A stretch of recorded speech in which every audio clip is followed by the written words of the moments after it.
Bismillahirrahmanirrahim. Assalamualaikum warahmatullahi wabarakatuh. Alhamdulillahilladzi adada khalqihi wa rida nafsihi wa zinata 'arshihi wa midada kalimatihi.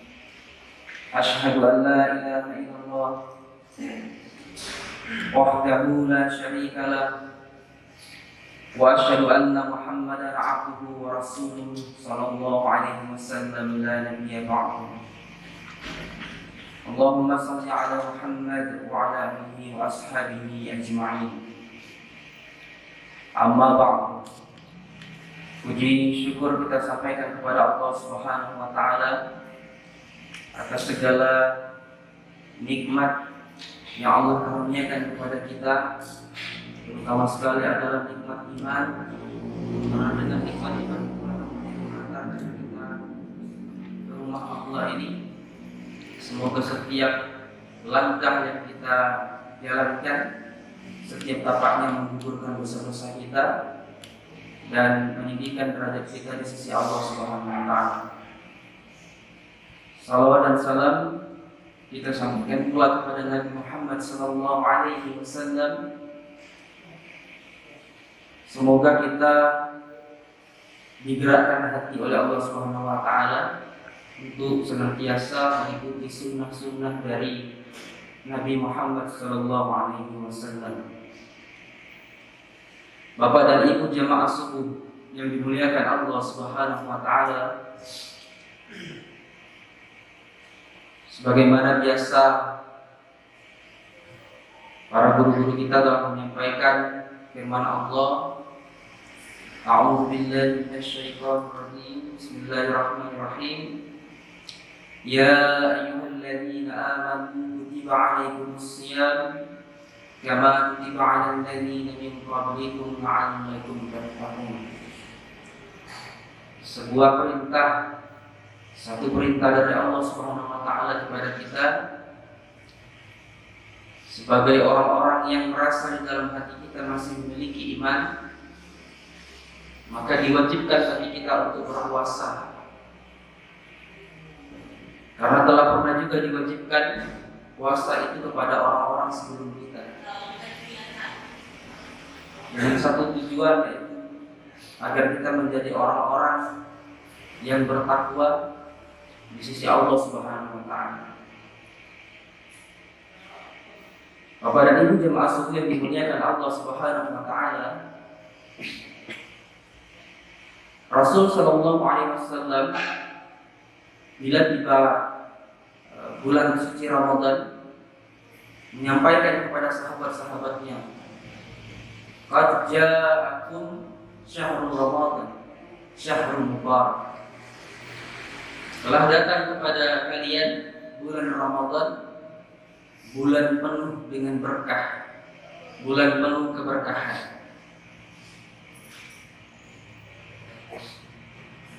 Jamaah yang dimuliakan Allah Subhanahu wa taala, sampai di situ mungkin sederhana kalimatnya bagi kita. Tetapi bagi para sahabat Nabi, ketika Nabi mengucapkan itu, maka seluruh kata Ramadan dan kata keberkahan itu tergerak di dalam hati mereka dan pikiran mereka, sehingga semua energi, semua potensi yang ada pada diri mereka, mereka keluarkan untuk mencapai keberkahan di dalam bulan Ramadan ini. Kadang kalau kita mendengarkan kata berkah, itu terasa hambar, biasa saja. Sama mungkin seperti kita ketika mendengar khatib Jumat menyampaikan wasiat takwa. Dibandingkan dengan berapa kali tergerak hati kita kata takwa itu. Jika hati mengatakan, saya mengajak kepada jemaah sekalian untuk bertakwa kepada Allah Subhanahu wa taala. Berapa kali coba kita tergerak hati kita untuk kemudian selain hanya mendengarkan, tapi juga mengikuti apa yang disampaikan oleh khatib Jumat. Nah, berkah juga demikian. Kadang-kadang terasa hambar bagi kita karena kita tidak sepaham bagaimana para sahabat Nabi Sallallahu Alaihi Wasallam. Kalau dulu sahabat itu ketika mendengar kata itu semuanya bergerak untuk mencapai keberkahan di bulan suci Ramadan. Bapak dan Ibu jamaah subuh yang dimuliakan Allah Subhanahu wa taala. Jadi sebetulnya apa keberkahan itu?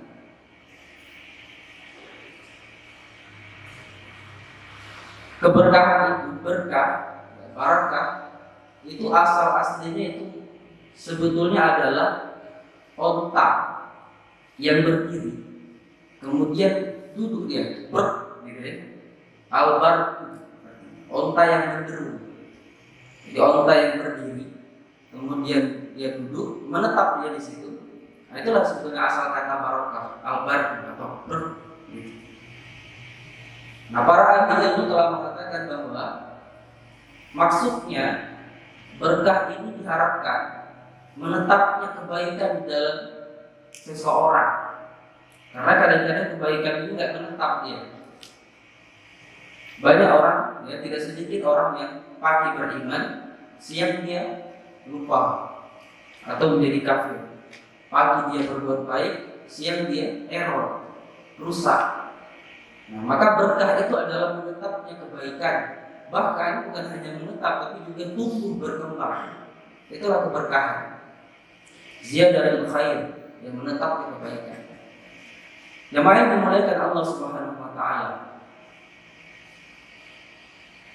Jadi keberkahan itu ya adalah, kalau di bahasa ringkasnya adalah sedikit ya mencukupi, ya, banyak yang tidak membahayakan.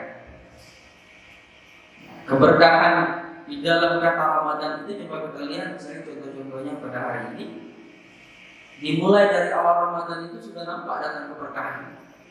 Masjid ramai, mushola ramai, bahkan semua potensi, semua yang ada kita lihat itu nampak tumbuh dan berkembang. Perdagangan juga, walaupun barang-barang naik, ya, harga barang naik, tetap saja banyak orang yang membeli juga. Ya, para pedagang omsetnya meningkat. Ya, itu yang segi dunia, segi akhirat. Ya, banyak kemudian yang datang ramai ke masjid, yang biasanya mungkin tidak pernah membaca Al-Quran atau jarang membaca Al-Quran, jadi tertutup hati untuk membaca Al-Quran, menghafalkan, bahkan untuk belajar Al-Quran kepada para guru-guru. Inilah berkahnya Ramadan. Nah, berkah Ramadan ini juga kemudian misalnya juga terjadi bagaimana Allah Subhanahu wa taala melipat gandakan seluruh ya ibadah-ibadah yang kita kerjakan. Bagaimana sholat yang biasanya 27 derajat ketika kita berjamaah di bulan Ramadan jadi berkali lipat, 70 kali lipat.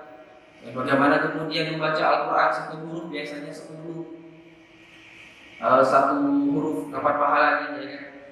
Sedangkan di bulan Ramadan berkali lipat. Ya, bahkan ada yang mengatakan 700 kali lipat. Begitu keberkahan Ramadan itu sampai kepada kita, sehingga orang yang mungkin selama ini malas-malasan di 11 bulan yang sebelumnya tiba-tiba menjadi terketuk hati, menjadi rajin ketika di bulan Ramadan. Bapak dan Ibu jamaah yang dimuliakan Allah Subhanahu wa taala. Berkah ini atau keberkahan ini, contoh lainnya misalnya bagaimana Rasul Sallallahu Alaihi Wasallam mengatakan bahwa berkah ini biasanya diucapkan di awal, ya, menjadi awal kalimat. Bagaimana misalnya orang yang menikah, ya, ketika dia selesai menikah, ucapan yang pertama kali ketika sah, gitu ya, ucapan orang-orang di sekitarnya, maka ucapan barakallahu lakuma wa jama'a bainakuma fil khair, berkah. Padahal dia baru saja mungkin baru sah, ya, menikah di situ. Tapi ucapan pertama kali yang diajarkan adalah berkah, barakallah, berkah Allah. Karena berkah ini dia berada di sisi. Kadang-kadang kita hanya memikirkan suka, duka, tangis, tawa yang seperti itu saja. Kita lupa bahwa keberkahan ini sebetulnya disisipkan di antara kedua ini. Kalau orang yang di sebuah pernikahan misalnya, ketika dia berkah pernikahannya, maka baik dia dalam suka maupun duka sama saja.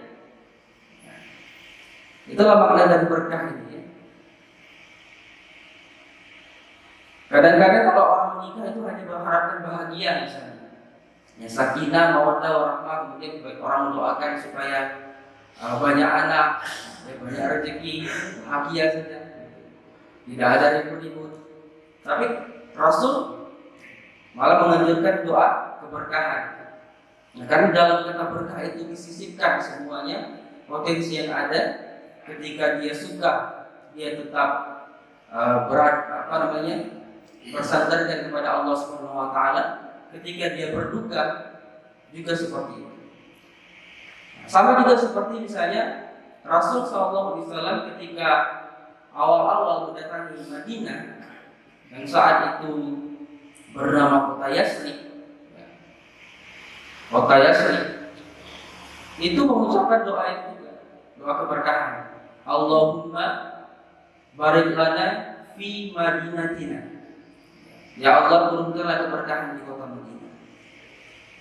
Karena waktu itu Yasrib itu atau Madinah waktu itu adalah kota yang penuh dengan penyakit. Kemudian di situ terjadi perang saudara bahkan sampai 250 tahun. Kalau di Indonesia jelas 350 tahun melawan Belanda jelas lawannya orang kafir, orang barat. Tapi kalau di Madinah waktu itu, Yasrib waktu itu, mereka itu perang saudara antara suku Aus dan suku Khazraj. Dan itu asalnya dari Yaman. 250 tahun. Banyak masalah di kota Yasrib waktu itu. Ya, perang saudara, penyakit banyak. Bahkan setiap orang yang pertama kali datang ke Madinah itu wajib kena penyakit, wajib demam. Sehingga muncul istilah waktu itu demam Madinah atau demam Yasrib. Nah, kemudian kotanya tidak sekaya Mekah, ya, pemerintahannya kacau, amburadul waktu itu. Tetapi ketika Rasulullah datang bersama dengan para sahabatnya, doa keberkahanlah yang kemudian beliau ucapkan awal. Allahumma barik lana fi madinatina. Ya Allah, berkahilah Madinah. Kata berkah itu sampai hari ini kita lihat Madinah luar biasa.